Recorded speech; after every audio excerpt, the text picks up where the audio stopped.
ሰላም የቻናላችን ቤተሰቦች በዚህ ቻናል አማርኛ፣ እንግሊዘኛ፣ ሂሳብ እንዲሁም ሌሎች ትምህርቶችን በኦንላይን እናስተምራለን። መማር የምትፈልጉ እዚህ ከታች ባስቀመጥላችሁ ስልክ በኢሞ፣ በዋትስአፕ፣ በቴሌግራም እንዲሁም በሌሎች ሶሻል ሚዲያዎች ይደውሉልን። የምትፈልጉትን ትምህርት በምትፈልጉት ሰዓት እናስተምራለን፣ እያስተማርን እንገኛለን።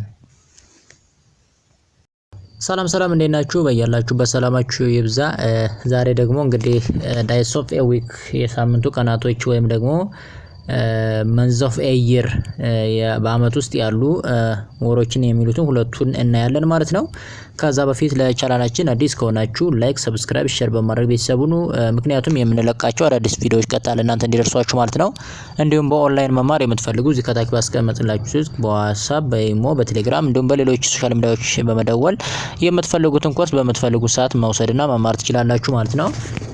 ስለዚህ ዛሬ ምን ይላል ከላይ ዳይስ ኦፍ ዘ ዊክ ወይም ደግሞ የሳምንቱ ቀናት የምንላቸው አሉ። እነዚህን ከእሁድ ይዘን እስከ ቅዳሜ ወይም ደግሞ ከእሁድ ይዘን እስከ መጨረሻው ያሉትን እናያለን ማለት ነው። እንግዲህ ለምሳሌ ከዚህኛው ስንነሳ ማን አለ?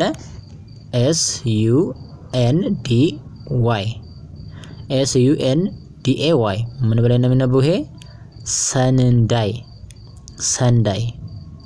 ሰንዳይ ማለት እንግዲህ ምን ማለት ነው? እሁድ ማለት ነው። እሁድ። እሺ የኛውስ MONDAY ምን ተብሎ ይነበባል? ይሄ ደግሞ መንዳይ። በጣም አሪፍ። ምን ማለት ነው? ሰኞ ብለን የምንጠራው ማለት ነው። ሰኞ ብለን የምንጠራው። እሺ የኛውስ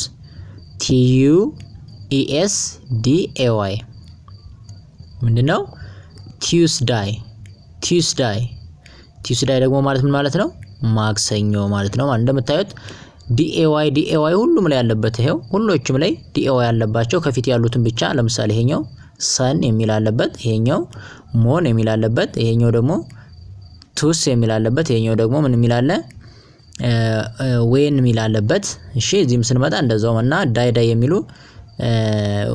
ፊደል እንትኖች ነው ወይም ደግሞ ከፊት የተቀጠሉ እነሱም ሙሉ እንዳሉ በመረዳት በቀላሉ መያዝም ይቻላል ማለት ነው። እሺ እዚህኛው ስንመጣ ደግሞ WEDNESDAY ስለዚህ ይሄ ምንድነው? ዌኒስዳይ ያ ማለት አሁን እዚህ ላይ ዲን አናነባትም። አሁን አንዳንዴ በእንግሊዘኛ የሚዋጡ አሉ፣ የማይነበቡ ይጻፋሉ፣ ግን የማይነበቡ ፊደሎች አሉ። ስለዚህ እነሱንም መረዳት ይኖርብናል። ስለዚህ ዌኒስዳይ ማለት ደግሞ ምንድነው? ረቡዕ ብለን የምንጠራው ነው። ሌላኛው ይሄኛው ማን ነው? THURSDAY ይሄ ደግሞ ማን ነው? ተርስዳይ ማለት ደግሞ ምንድነው? ሐሙስ ብለን የምንጠራው ማለት ነው። ሐሙስ። እሺ ሌላኛው ምንድነው? ይሄኛው ፍራይዳይ ፍራይዳይ ደግሞ ማን ነው? አርብ ብለን የምንጠራው ማለት ነው። እሺ የኛውስ SATURDAY ሳተርዳይ ደግሞ ማን ነው? ቅዳሜ ብለን የምንጠራው ማለት ነው። እነዚህ እንዳጠቃላይ ሰባቱ የሳምንቱ ቀናቶች ናቸው ወይም ደግሞ ዳይስ ኦፍ ኤ ዊክ የሚባሉት እነዚህ ናቸው ማለት ነው። እሺ ሌላኛው ምንድነው?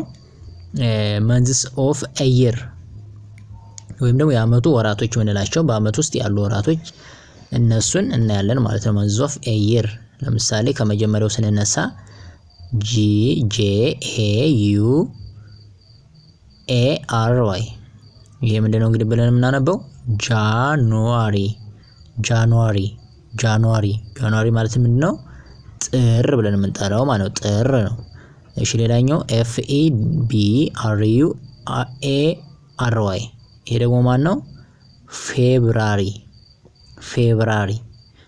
ደግሞ የምንለው ምንድነው? ይካቲት ብለን የምንጠራው ማለት ነው። ሌላኛው ይሄኛውስ MARCH ምን ብለን እንጠራዋለን? ይሄ ምን ተብሎ ይነበባል?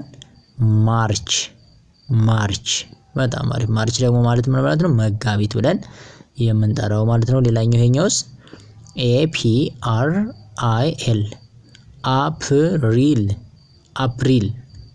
አፕሪል ደግሞ ምንድነው? ሚያዚያ። እሺ ይሄኛውስ MAY ማነው? ይሄ ደግሞ ሜይ ደግሞ ማን ነው ማለት ነው? ግንቦት ብለን የምንጠራው ግንቦት። እሺ ሌላኛውስ JUNE ጁን ተብሎ ይነበባል። ጁን ደግሞ ምን ማለት ነው? ሰኔ ብለን የምንጠራው ማለት ነው። ሰኔ። በጣም አሪፍ። ስለዚህ እንደዚህ የሳምንቱ የአመቱ ምኖች ናቸው ማለት ነው። ወራቶች ብለን የምንጠራቸው ናቸው። ለምሳሌ እዚህኛው አሁን ስንመጣ ማን ነው? JULY ምንድነው? ጁላይ ማለት ደግሞ ምንድነው? ሐምሌ ብለን የምንጠራው ሐምሌ። ሌላኛው ሴኛው AUGUST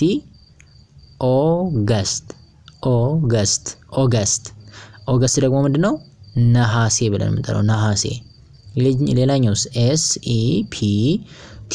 SEPTEMBER ሴፕቴምበር። ይሄው ሲነበብ ምንድነው? ሴፕቴምበር ደግሞ ምንድነው? መስከረም ብለን የምንጠራው መስከረም። እሺ በጣም አሪፍ። ሌላኛውስ ከላይ ስንመጣ እንግዲህ ማን አለን? እሺ CTOBER ይሄኛው ደግሞ ምን ብለን እናነባዋለን? ኦክቶበር ደግሞ ማን ነው? ጥቅምት ብለን የምንጠራው ጥቅምት። ሌላኛው ሴኛው NOVEMBER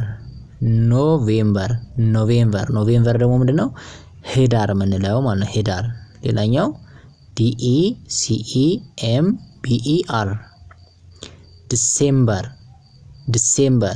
ዲሴምበር የምንለው ደግሞ ማን ነው? ታህሳስ ብለን የምንጠራው ማለት ነው ታህሳስ ብለን የምንጠራው። ስለዚህ እንደዚህ በሙሉ አሁን ያየናቸው ከዚህኛው ጀምረን ከማንኛው ማለት ነው ከጃንዋሪ ጀምረን ያየናቸው እስከ ዲሴምበር ድረስ በሙሉ 12ቱ የአመቱ ወራቶች ደግሞ መንዝስ ኦፍ ኤ ይር ብለን የምንጠራቸው ናቸው ማለት ነው።